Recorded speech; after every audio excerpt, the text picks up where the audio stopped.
कक्षा 9 प्रश्नावली 1.2 का आज पहला क्वेश्चन। इसके पहले हम 2 वीडियो अपलोड कर चुके हैं। यदि आपने नहीं देखा है प्रश्नावली 1.1 और परिचय के बारे में, संख्या पद्धति परिचय के बारे में, तो उसको प्लेलिस्ट में जाकर के आप देख सकते हैं। यहाँ पे पहला क्वेश्चन देखेंगे, नीचे दिए गए कथन सत्य हैं या असत्य हैं, कारण के साथ अपने उत्तर दीजिए। प्रत्येक अपरिमेय संख्या एक वास्तविक संख्या होती है।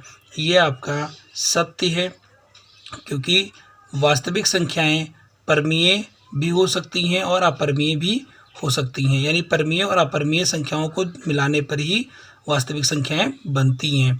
दूसरा क्वेश्चन आपका दिया हुआ है कि संख्या रेखा का प्रत्येक बिंदु रूट यम के रूप का होता है, जहां यम एक प्राकृतिक संख्या है। यदि -√2 या -√4 या कुछ भी इस तरीके का है, तो उसको आप संख्या रेखा पर माइनस में अगर है अंदर तो आप नहीं कर सकते हैं, नहीं संख्या रेखा पर निरूपित कर सकते हैं। इसका मतलब ये आपका असत्य हो जाएगा। ऐसे ही तीसरा क्वेश्चन है, प्रत्येक वास्तविक संख्या एक अपरिमेय संख्या होती है। नहीं, प्रत्येक वास्तविक संख्या अपरिमेय नहीं, प्रत्येक वास्तविक संख्या परिमेय भी हो सकती है और अपरिमेय भी हो सकती है। तो पूरी तरीके से ये कहें कि प्रत्येक वास्तविक संख्या अपरिमेय ही होती है, तो ये कहना गलत है, असत्य है ये। अगला क्वेश्चन हम देखते हैं, क्वेश्चन नंबर 2 है, क्या सभी धनात्मक पूर्णांकों के वर्गमूल अपरिमेय होते हैं? यदि नहीं, तो एक ऐसी संख्या के वर्गमूल का उदाहरण दीजिए जो परिमेय संख्या है। जैसे आप देखें, अगर √2 का हम मान निकालेंगे तो 1.414 इस तरीके से आगे होगा, यानी ये तो अपरिमेय होगी। लेकिन अगर हम √4 का निकालें तो ये आपको 2 मिलेगा जो कि परिमेय है।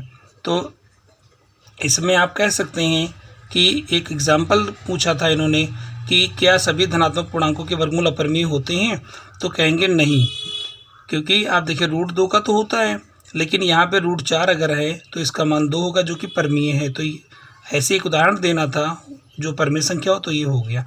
क्वेश्चन नंबर आप 3 देखेंगे, जो कि थोड़ा सा यहाँ पे इसका डायग्राम बनाना पड़ेगा। संख्या रेखा पर √5 किस प्रकार निरूपित किया जा सकता है? तो इसके लिए सबसे पहले हम लोग क्या करेंगे कि एक संख्या रेखा खींचेंगे। इसमें आप देख रहे हैं स्केल आइए, इसमें 1 से 15 सेंटीमीटर तक है, और इसमें आप एक लाइन खींच लेते हैं। तो इस तरीके से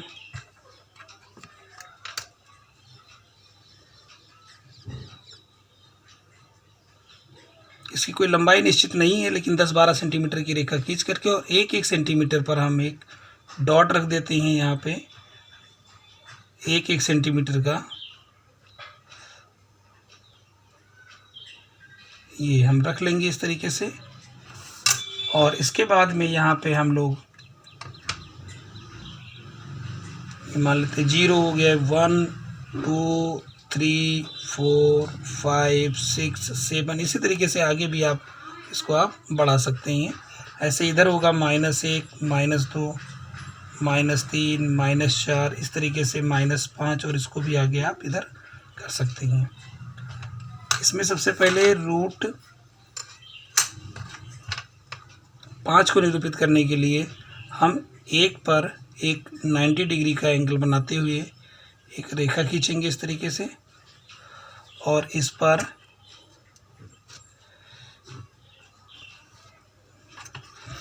ये 1 सेंटीमीटर की रेखा है। इसको हम 0 से जब मिलाएंगे तो यहाँ पे एक पाइथागोरस प्रमेय लगेगा, जिसका मतलब होता है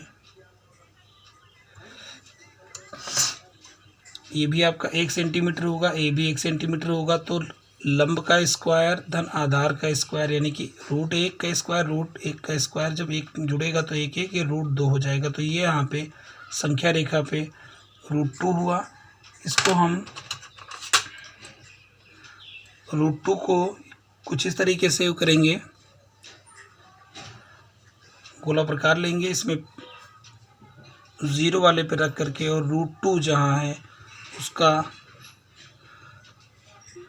√2 पे इसको रख करके इस तरीके से, और एक ऐसे चाप लगा देंगे, डॉट डॉट, इस तरीके से ये हो जाएगा आपका।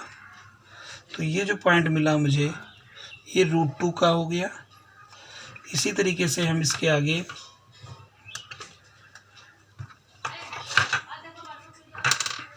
एक 90 डिग्री का एंगल इस पर और बनाएंगे।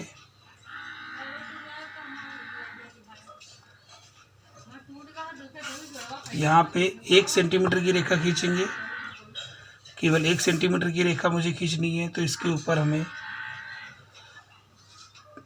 कुछ इस तरीके से रख करके और 1 सेंटीमीटर की केवल रेखा बढ़ाएंगे आगे की तरफ, कुछ इस तरीके से, और फिर इसके बाद में हम इसको 0 से मिलाएंगे।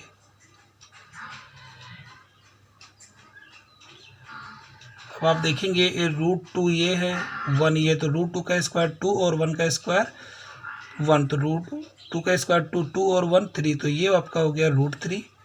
इस तरीके से ये प्रक्रिया आप आगे बढ़ाते जाएंगे और फिर इस पे एक 90 डिग्री का एंगल खींचेंगे, 1 सेंटीमीटर की रेखा खींचेंगे आप। 1 सेंटीमीटर की रेखा खींचने के लिए हम यहाँ इस तरीके से 1 सेंटीमीटर की रेखा खींचते हैं। और ये √2, 3 का स्क्वायर 3 और 1, ये 1 है तो 1, तो 3 और 1 4, तो ये अब अगर देखा जाए तो ये आपका हो गया √4 यानी कि 2। इसको अगर अब यहाँ से रखेंगे तो ये सीधा आपका यहीं पर आएगा। अब इसके बाद में ये आपका हो गया √4। इसी तरीके से एक 90 डिग्री का एंगल और खींचेंगे इस पे,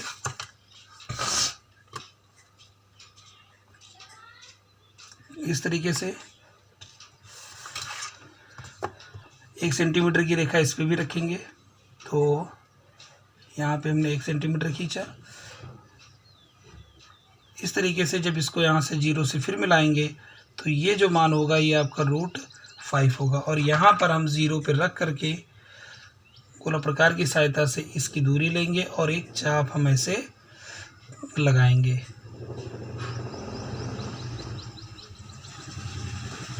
तो जो ये मान यहाँ पे ये पॉइंट मिला हुआ है, ये पॉइंट होगा √5 का। इस तरीके से संख्या रेखा पर √5 निरूपित कर दिया जाएगा। इस तरीके से आप चाहें अगर √4 का कह रहे हैं यानी 2 का, तो इसको आप ऐसे चाप लगाएंगे, यहाँ पर आएगा।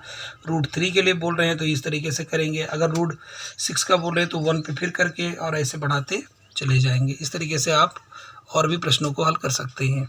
धन्यवाद।